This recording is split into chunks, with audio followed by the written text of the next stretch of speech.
Welcome back to the Light of Joy. This is episode 23, and today we're going in deep.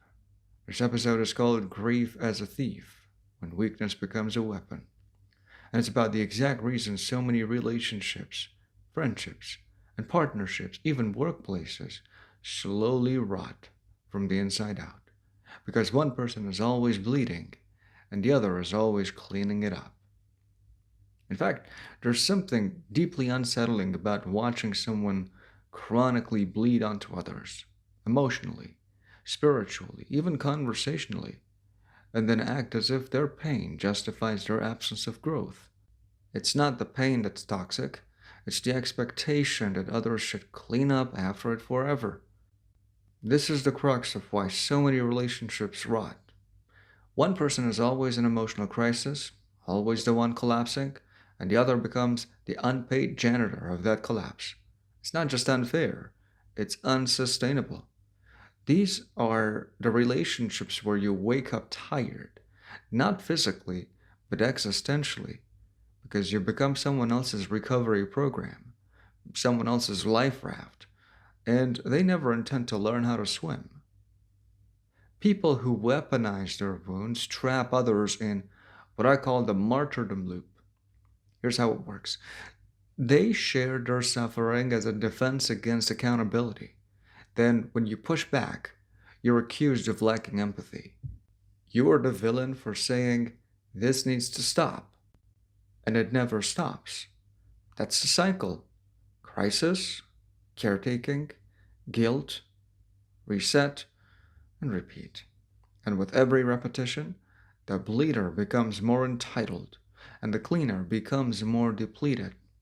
You end up absorbing not just their emotions, but their responsibility. And the worst part, they don't get better, they just get better at avoiding. That avoidance is often praised as vulnerability, but it's not. It's a refusal to evolve. And if you allow it long enough, you lose yourself trying to rescue someone who's not even trying to stand up.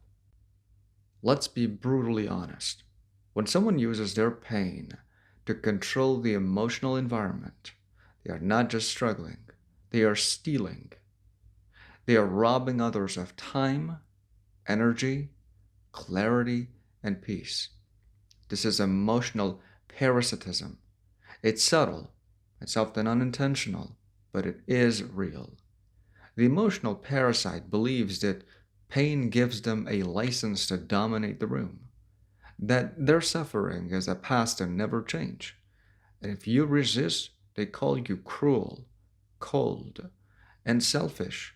Meanwhile, you are the one bleeding now, bleeding time, boundaries, and the right to your own emotional space. We have to name this because until we do, the bleeding never stops. Not for them, not for you. There's a huge difference between being genuinely vulnerable and being performatively weak. One invites empathy, the other demands immunity. Real vulnerability says, "I'm scared, but I'm trying." It says, "I own what I did wrong. I want to do better." Performed weakness says, "I'm broken, so don't expect anything from me."